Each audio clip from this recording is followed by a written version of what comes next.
얼마 전에 스타벅스라고 하는 커피 전문점이요, Call My Name이라고 하는 서비스를 시작을 했습니다. 음료가 준비되면 고객의 이름을 불러주는 아주 간단한 서비스입니다.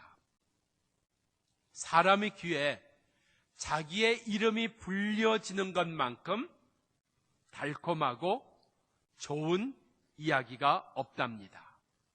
작지만 기분 좋은 서비스, Small but Sweet, 그 서비스를 시작한 겁니다. 그런데 이 서비스를 시작하고 20일밖에 안 됐음에도 불구하고 고객들이 스타벅스의 홈페이지에다가 자기의 이름이나 닉네임을 올린 게 20만 건 이상이나 될 정도로 이 서비스는 큰 호응을 얻고 있습니다. 아무도 신경 써주지 않는 게 내 삶입니다. 내가 넘어졌는지, 내가 아픈지, 내가 어떻게 되었는지 아무도 신경 써준 사람 없습니다. 가족이요? 그들도 다 바쁩니다. 다 분주합니다. 그래서 정말 내 마음에 무슨 걱정이 있는지, 내가 밥은 제대로 먹고 있는지 의외로 가족들도 모르고 지나가는 경우가 많이 있습니다. 나를 무시해서 그런 건가요? 아니, 너무 무심한 사람이라서 그런 건가요? 아니면 무슨 다른 마음을 먹어서 그렇게 신경 써주지 않는 것일까요? 아닙니다. 그게 우리의 일상입니다. 신경 써주지 않는다고 우리 마음에 섭섭해하고 힘들어하는 일 있나요? 아니요. 우리 웬만큼 살았기 때문에 그렇게 신경 써주지 않는 일에 대하여 그렇게 상처받거나 힘들어하는 일도 별로 없습니다. 의뢰 그런 일인 줄 알고 사는 게 우리의 삶이 되어버렸습니다. 그런데 의외로 나의 삶에 대하여 관심 갖는 분이 있습니다. 참견이 아니고요, 간섭이 아니고요, 관심 가져주시는 그 관심 때문에 내 삶이 변하는 그 은혜가 주어지는 것, 그걸 신앙이라고 이야기를 합니다. 나는 어떤 관심을 받고 있나요? 지금은 좀 달라졌습니다만 제가 이전에 영화를 보고 와서 좋았다거나 할 때 내가 무슨 영화를 봤다 하고 사무실에다 이야기를 할 때가 있어요. 그래서 내가 무슨 영화를 봤다 이야기하면 저한테 무슨 질문이 들어와야 돼요? 재밌으셨어요? 그렇게 좋으셨어요? 어떤 내용인데요? 뭐 이런 질문이 들어와야 됩니다. 근데 내가 영화를 봤다고 이야기하면 저한테 오는 질문이 뭔지 아세요? 누구하고 보셨어요? 누구하고 봤냐는 게 관심이에요. 저는 혼자 보는 게 좋습니다. 혼자 봐야 재밌어요. 그래서 영화 혼자 보다가 재미없으면 영화 보는 사람들 구경합니다. 무슨 표정 지으면서 보나, 이 재미없는 영화를. 그것도 재밌습니다. 나에 대한 관심. 오늘 하나님께서 사무엘에게 아무도 신경 써주지 않는, 그리고 사무엘 자신도 신경 써주지 않는다 그래서 별로 마음 아파하거나 섭섭해하지 않는 그런 삶 가운데 있는 사무엘에게 하나님 세 가지 관심을 보여주십니다. 그 하나님의 관심으로 인해서 사무엘과 그 사무엘로 인해서 이스라엘이 변하는 겁니다. 오늘 내 삶에 하나님이 관심 가져주시는 것으로 인하여 오늘 내가 변하고 오늘 나의 가정도 변하고 내가 살고 있는 이 시대도 변하는 은혜가 우리 가운데 주어지기를 바랍니다. 오늘 회장님들 많이 올라오셨습니다. 그런데 이 회장 한 사람으로 인하여 그 모임이 변화가 일어나는 겁니다. 회장 한 사람으로 변화가 일어나는 겁니다. 그래서 하나님께서 우리 가운데 관심 가져주시고 찾아와 주십니다. 그래서 나는 할 수 있는 것이 이것밖에 없다고, 나는 생각할 수 있는 것이 이것밖에 없다고 생각하는 나에게 오늘 찾아오시는 하나님, 말씀해 주신 하나님, 그 하나님을 오늘 만나는 은혜가 우리 가운데 있기를 바랍니다. 1절입니다. 여호와께서 사무엘에게 말씀하시되 내가 이미 사울을 버려 더 이상 이스라엘의 왕이 되지 못하게 하였거늘 너 사무엘 어찌하여 아직까지도 그 일로 슬퍼하느냐. 너는 기름을 뿔에 채워 가지고 가서 내가 베들레헴 사람 이새에게 보내리니 내가 그 아들 중에 한 왕을 예선하였음이니라 말씀하십니다. 지금 이스라엘의 왕은 분명 사울 왕입니다. 그런데 이 사울 왕이요, 어느 날부터 변했어요. 하나님에 대한 관심이 없어졌습니다. 하나님께 묻지 않습니다.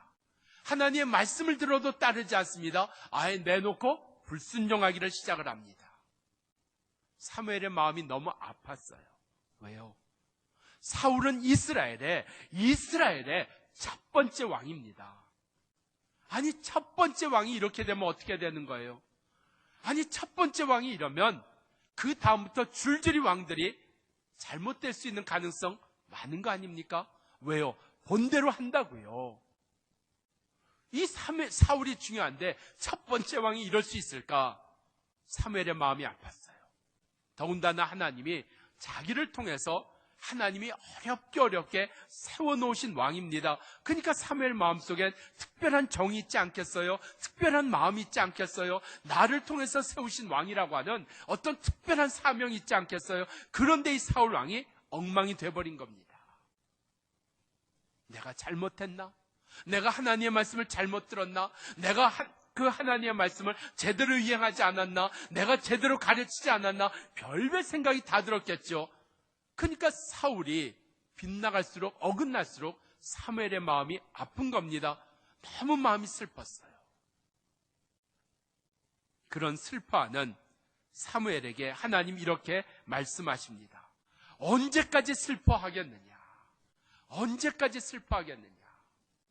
하나님께서 우리 가운데 어렵고 힘든 자리에 위로해 주시는 역사가 있습니다. 그래서 고린도후서 1장을 보면 우리 하나님을 위로하시는 하나님이라 말씀하고 있습니다. 그래서 우리가 받은 위로를 가지고 또 아파하는 다른 사람을 찾아가 위로하게 하시는 하나님이시라 말씀하고 있습니다. 그런데 중요한 것은 하나님의 역사는 위로함으로 끝나지 않는다는 겁니다. 나를 분명 위로하십니다. 내 이 아픔 가운데, 내 이 슬픔 가운데 하나님 위로하십니다. 그런데 하나님은 위로하시는 것을 전부로 삼지 아니하셨습니다. 사무엘이 할 수 있는 것, 슬퍼하는 것뿐이었을까요? 사무엘이 생각할 수 있는 것, 억울해하는 것뿐이었을까요? 사무엘이 할 수 있는 것 이것뿐이었을까요? 주저앉아 있는 건 말입니다. 넋놓고 있는 건 말입니다. 힘들어하고 있는 건 말입니다. 어쩌다 사울이 저렇게 됐나? 그 마음뿐일까요? 아니라는 겁니다. 하나님이 이 사무엘에게 찾아오셨습니다. 하나님 분명 위로하십니다.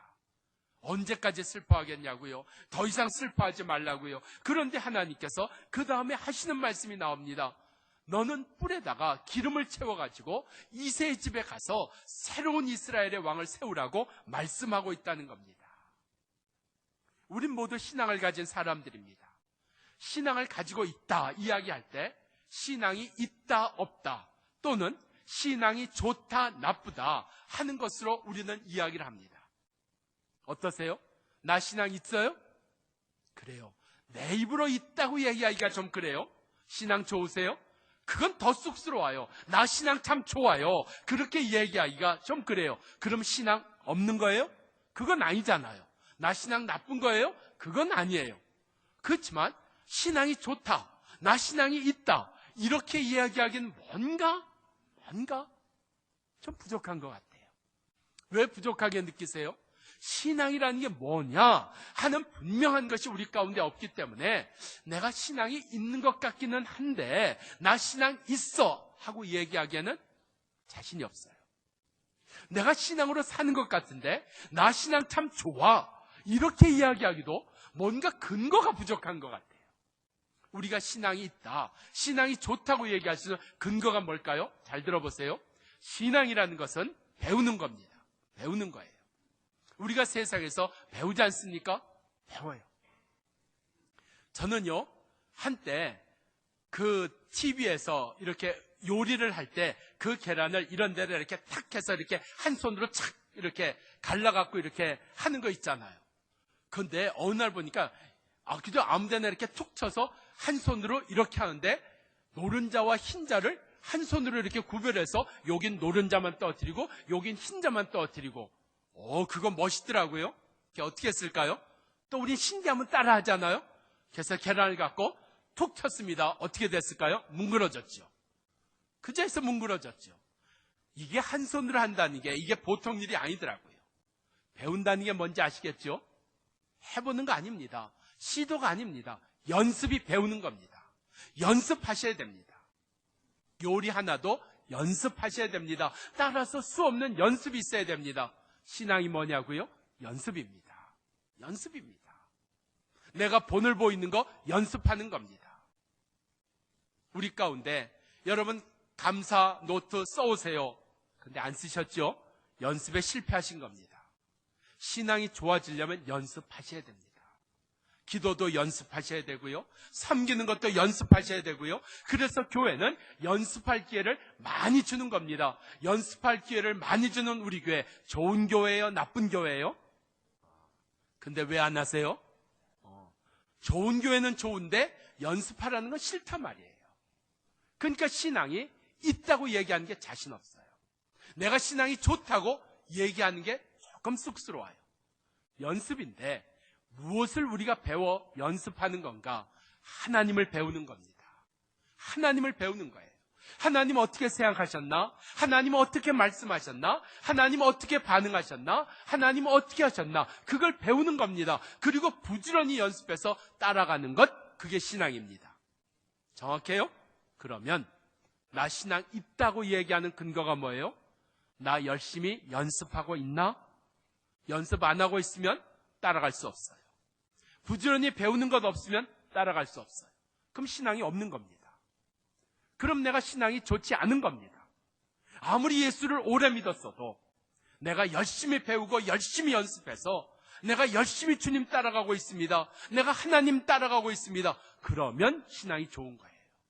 그래서 여러분에게 이웃을 돕는 일, 교회를 섬기는 일, 예배를 드리는 일, 성경을 읽는 일 수도 없이 여러분에게 자꾸 드립니다. 이번 12월 달에는 이렇게 읽어보세요. 출애굽기를 읽어보세요. 뜻이 있습니다. 이제 새해를 앞두고 우리 가운데 벗어버려야 될 일이 있다는 거예요. 출애굽기를 통해서 내가 벗어버려야 될 일이 뭔가, 그리고 내가 바라봐야 될 게 무엇인가, 출애굽기를 통해서 우리가 하나님의 말씀을 배우자는 거예요.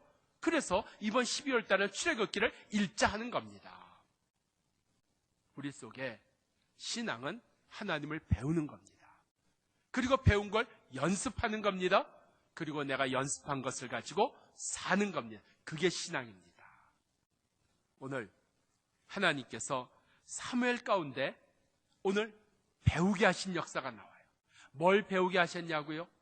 슬픔 가운데 있는 사무엘에게, 아픔 가운데 있는 사무엘에게 하나님께서 하나님을 배우도록 역사하고 계십니다. 두 가지를 배우도록 역사하고 계신데, 첫 번째는 지금 사무엘 너무 마음이 슬퍼요. 너무 실망이 되었어요. 너무 낙심이 되다 보니까 사무엘이 밥 먹는 거 생각날까요? 마음이 슬플 때 밥이라는 게 생각이 나나요? 안 나지요. 잠이 옵니까? 안 옵니다. 잠도 안 오고 밥도 먹을 생각이 없는 사람이 무슨 생각을 할 수 있겠습니까? 무엇을 계획할 수 있겠습니까? 무엇을 돌아볼 수 있겠습니까? 아무것도 생각나는 게 없어요. 아무것도 하고 싶은 게 없어요. 그런 사무엘에게 오셔서 오늘 하나님 말씀하십니다. 너는 뿔에다가 기름을 채워라. 너는 이새의 집에 가라. 너는 이새의 아들 중에서 한 아들에게 기름을 부어 새로운 왕으로 세워라. 뭐예요? 하나님께서 가르쳐 주시는 겁니다. 너에게는 할 일이 있어. 슬픔 가운데 있을지라도 너에게는 할 일이 있어. 아무리 분주한 너도 할 일이 있어. 아무리 근심 있는 너도 할 일이 있어. 바로 하나님은 할 일이 있는 것을 가르쳐 주시고 배우게 하시는 하나님이십니다. 그래서 내가 이 슬픔 가운데, 이 낙심 가운데, 이 아픔 가운데 있을 때 하나님은 때로 세미한 음성으로, 하나님은 때로 설교를 통해서, 하나님은 때로 말씀을 읽는 일을 통해서 나의 할 일이 무엇인가 하는 것을 오늘 가르쳐 주시는 그 은혜, 오늘 따라가는 자 되기를 축원합니다. 두 번째로 하나님께서 슬픔 가운데 있는 사무엘에게 하나님께서 가르쳐 주신 것, 오늘 사무엘 너무 낙심이 되다 보니까 왕으로 세운 게 잘못이지요. 누굴 세웠으면 이렇게 안 됐을까요? 사람이 하는 일은 다 이런 거 아니겠습니까? 하나님, 세우지 않은 게 100번 나을 뻔했습니다. 그런 실망 가운데 있는 사무엘에게 하나님께서 새로운 왕을 세우라 말씀하십니다. 새로운 왕을 세우기 위해서 구체적인 작업이 들어갑니다. 뿔에다가 기름을 채우고 기름을 가지고 가서 구체적으로 이세 아들 중에 한 아들에게 기름을 붓는 겁니다. 그때 사무엘의 마음이 어떨까요?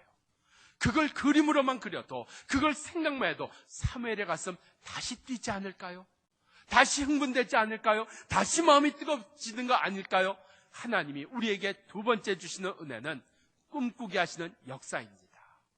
어쩌다가 내가 그 사람만 보면 화가 나는 인생 되었을까? 어쩌다가 내가 그 일만 생각하면 마음이 무거워지는 사람이 되어버렸을까? 그러한 나에게 하나님 찾아오셔서 오늘 꿈꾸게 하시는 역사, 그 사람에 대하여, 그 일에 대하여, 내 장래에 대하여 오늘 다시 꿈꾸게 하시는 이 은혜가 오늘 나를 변화시키고 우리 가정을 바꾸시는 하나님의 역사 될 줄로 믿습니다. 2절입니다. 사무엘이 가로되 내가 어찌 갈 수 있겠습니까? 사울왕이 이것을 들으면 나를 죽일 겁니다. 여호와께서 가라사대 너는 암송아지를 끌고 가서 내가 여호와께 제사드리러 왔다 하고 3절 이새를 청하여 내가 너의 행할 일을 가르치는 대로 행하라 말씀합니다. 하나님이 꿈 주신 건 좋아요. 가르쳐 주신 것도 좋아요. 말씀해 주신 것도 좋아요. 그런데 현실로 돌아와서요, 그 일을 막상 실행하려고 하다 보니까 지금 왕이 있잖아요. 아주 시퍼렇게 왕이 살아있는데 새로운 왕을 세우면 쿠데타입니다. 이건 반역입니다. 그 왕이 가만두겠어요? 그래, 나는 부족하니까, 나는 불순종했으니까 이제 종은 물러갑니다. 사무엘이여 새로운 왕을 이런 건 없다는 얘기입니다. 아무리 못된 왕이라도 그래도 내가 왕인데 나 말고 다른 왕을 세워? 사무엘 목 날라가는 겁니다. 사무엘이 그 걱정을 하는 거예요. 누군데? 선지자인데, 하나님의 사람인데, 하나님의 음성을 듣는 사람인데 겁이 난 거예요. 겁이 나는 거예요. 하나님의 사람이라 할지라도, 잘 믿는다 할지라도 돈 없어 보세요. 사업 몇 번 무너져 보세요. 병 걸려 보세요. 두려운 거예요. 그 두려워하는 사무엘, 그가 할 수 있는 게 이 두려워하는 것뿐일까요? 이 말씀대로 살아가는 것 앞에 하나님 나에겐 너무 어려움이 많습니다. 장애물이 많습니다. 장애물만 생각하는 것뿐일까요? 그것뿐일까요? 그의 인생은? 아니요. 그 두려움을 가지고 있는 이 사무엘에게 하나님 찾아오십니다. 그리고 신앙이 무엇인지를 가르쳐 주십니다. 하나님을 만나면 내가 신앙이 무엇인지를 알게 됩니다. 신앙의 두 번째 정의는요, 아무리 밑바닥까지 내려갔어도, 아무리 사방으로 우겨쌈을 당하여도, 내가 거꾸로 뜨림을 당하는 역사가 일어나도 거기에도 하나님의 인도하심이 있다, 이것을 아는 게 신앙입니다. 망했으니까 끝이라고요? 그건 세상의 이야기입니다. 성경은 이야기합니다. 사방으로 포위를 당한다 할지라도, 내가 거꾸로 뜨림을 당한다 할지라도 나는 망하지 않습니다. 나는 넘어지지 않습니다. 왜요? 여기에도 하나님의 인도하심이 있으니까요. 그것을 알면 신앙이 있는 겁니다. 그것이 믿어지면 신앙이 좋은 겁니다. 우리 가운데 이 자리, 이 두려움의 자리, 여기에도 하나님의 인도하심이 있다. 여기에도 하나님의 역사하시는 일들이 있다. 오늘 그 은혜가 우리 가운데 이루어지기를 바랍니다. 하나님께서 이 두려움 가운데 있는 사무엘이 할 수 있는 게 뭐예요? 두려워하는 것밖에 없어요. 꼼짝을 못하는 거예요. 하나님 말씀해 주셨음에도 불구하고 아무것도 하지 못하고 있는 사무엘에게 하나님께서 두 가지 은혜를 주십니다. 첫 번째 은혜가 2절 말씀인데, 암송아지를 끌고 가서 제사드리러 왔다 이야기하라는 겁니다. 피할 길을 주시는 겁니다. 사울왕을 피할 길을 주세요. 사울왕의 관심을 피할 길을 주세요. 사울왕의 칼을 피할 길을 주시는 겁니다. 우리 가운데 하나님의 말씀을 잘 들으면 피할 길이 생깁니다. 그래서 이 말씀을 우리가 잘 들을 수 있도록 말씀을 좀 우리가 큐티도 해보고 좀 말씀 집회도 좀 나와 보시고 그 영적인 지식이 있어야, 영적인 무슨 시스템을 좀 알아야, 영적인 근본 원리를 알아야 말씀을 듣을 때 뭔 소리인지 알아듣지. 이게 콩인지 팥인지도 구별이 안 되면 어쩌자는 거예요. 그래서 우리 가운데 하나님이 피할 길을 주시는 게 다 알아듣는 거 아닙니다. 하나님이 나로 하여금 듣지 않아야 될 소리 듣지 않게 만들어준 은혜가 있습니다. 그거 들어갖고 뒤집어지는 일 있잖아요. 피해야 될 사람이 있습니다. 피해야 될 일도 있습니다.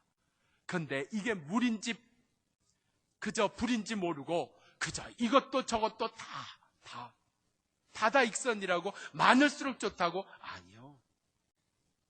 우리 가운데 오늘 하나님 피하게 하신 은혜가 있다. 하나님의 말씀을 잘 들으면, 하나님의 말씀과 가까우면 하나님 피할 길을 주시더라. 오늘 여기 사무엘 하나님 말씀 잘 들었어요. 잘 들으니까 하나님 피할 길을 주시는 거예요. 암송아지를 끌고 가서 제사 드리러 왔다 말하라. 피할 길 주시는 겁니다. 두 번째로 하나님께 3절에 이새를 제사에 청하라. 이새를 어디라 가요? 지금 왕 즉위식에 청하라 그랬어요? 제사에 청하라 그랬어요. 그리고 그 아들 가운데 지시하는 자에게 기름을 부으라 그랬어요. 이기게 하시는 겁니다. 이루시는 겁니다. 오늘 하나님의 말씀을 잘 들으면 이루어지는 역사가 있다. 하나님께서 이루시는 역사가 있다. 오늘 여기 하나님께서 새 일을 이루십니다. 새로운 왕을 세우십니다. 사무엘을 통해 세우십니다. 두려워했던 사무엘을 통해서 하나님이 이루십니다.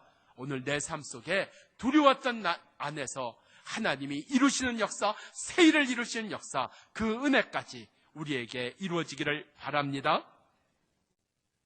우리 고등부 학생이 간증을 써놓은 걸 우리 고등부에서 책으로 만들었습니다. 거기에 한 학생이 이런 고백을 하고 있습니다. 제자반 같은 훈련은 제가 살면서 처음이라 매주 받는 것이 힘이 들긴 했지만 매번 거듭할수록 이 제자반 훈련이 나에게 큰 은혜가 되었습니다. 내가 어떤 신앙을 갖고 있는지, 어떤 자세로 기도하고 있는지, 또한 어떤 방법으로 하나님을 믿고 있는지 너무 자세하게 드러나서 부끄럽기도 했고 반성도 많이 했습니다. 과연 내가 살면서 진정한 크리스찬으로 살긴 했었나 하는 생각도 했습니다. 학생이라는 이유로 많은 핑계를 댔었지만 주일만은 꼭 지키려고 했습니다. 실제로 한 번도 주일을 지키지 않은 적이 없었습니다. 하지만 이건 내 마음속에 합리화하는 것에 불과했습니다. 이 마음을 보신 주님께서는 결코 기뻐하지 않는다는 것을 제 마음속에 알게 되었습니다. 진정한 주님의 제자가 되기 위해서는 주님이 기뻐하시는 내 신실한 마음을 들어야 한다는 것을 저는 제자반을 통해서 알게 되었습니다. 이기게 하시는 겁니다. 이루시는 겁니다. 오늘 이 하나님의 관심, 두려워하는 나 누가 찾아줄까요? 내가 두려워하는 것 알기나 할까요? 이 두려움이 내 삶의 전부처럼 되어버린 그 인생에 찾아오셔서 오늘 그를 바꿔주시는 하나님의 역사가 우리 가운데도 이루어지기를 바랍니다. 6절입니다. 이새의 아들들이 오매 사무엘이 첫째 아들 엘리압을 보고 자기 마음에 이르기를 여호와께서 기름 부으실 자가 과연 이자로다. 사무엘이 딱 도장 찍습니다. 그때 7절에 여호와께서 사무엘에게 이렇게 말씀하십니다. 그 용모와 신장을 보지 말라. 내가 이미 그를 버렸노라. 사람은 외모를 보거니와 나 여호와는 중심을 보느니라. 사무엘의 생각 있죠? 엘리압이 하나님이 택하신 새로운 왕이다. 이 사람이 두 번째 이스라엘 왕이다. 그건 사무엘의 생각이에요. 그런데 거기에다가 하나님이 더하십니다. 뭘 더하세요? 하나님의 생각을 더하십니다. 나는 중심을 보느니라. 사람은 외모를 보지만 사람은 외모를 보지만 나는 중심을 보느니라 하나님의 생각을 더하십니다. 자, 보세요. 사람의 생각에다가 하나님의 말씀이 더하여지면, 하나님의 생각이 더하여지면 뭐가 될까요? 전혀 다른 이야기가 됩니다. 전혀 다른 이야기가 됩니다. 우리 속에 하나님의 말씀이 섞이면, 하나님의 말씀이 더하여지면, 하나님의 마음이 더하여지면 나의 생각이 전혀 다른 생각이 됩니다. 나의 마음이 전혀 다른 마음 됩니다. 나는 바쁘다고요? 나는 힘들다고요? 맞아요. 근데 거기에 하나님의 마음이 더하여지고 하나님의 말씀이 더하여지면 달라지는 거예요. 근데 여전히 내 생각만, 내 환경만, 내 것만 갖고 사니까 달라지는 게 없는 거예요. 회장이 돼도 달라지지 않고, 집사가 돼도 달라지지 않고, 달라지지 않는 거예요. 오늘 여기 사무엘에게 그가 가지고 있는 생각, 이 엘리야, 그 신장과 외모를 보니까 이가 바로 이스라엘의 새로운 왕이다. 그 사무엘의 생각에 하나님의 말씀이 더하여집니다. 더하여지니까 달라지는 거예요. 어떻게 달라졌어요? 엘리압 그냥 보냅니다. 아니다. 두 번째 아들 그냥 보냅니다. 세 번째 아들 그냥 보냅니다. 거기에 와 있던 모든 아들 다 그냥 보냅니다. 그리고 이새에게 묻습니다. 너에게 아들이 이 7이 다냐? 아니요. 막내가 있습니다. 근데 들에서 양치고 있습니다. 그 아들을 데려오라. 그 아들 데려올 때까지 우리가 식사 자리에 앉지 아니하겠다. 달라진 겁니다. 전혀 달라진 겁니다. 언제요? 하나님의 말씀이 더하여지니까. 이게 신비라는 겁니다. 내 성격 갖고 못합니다. 내 결심 갖고 안 됩니다. 근데 하나님의 말씀이 더하여지니까 달라지는 겁니다. 이 은혜가 우리 가운데 주어지는 줄 믿습니다. 기도하십시다.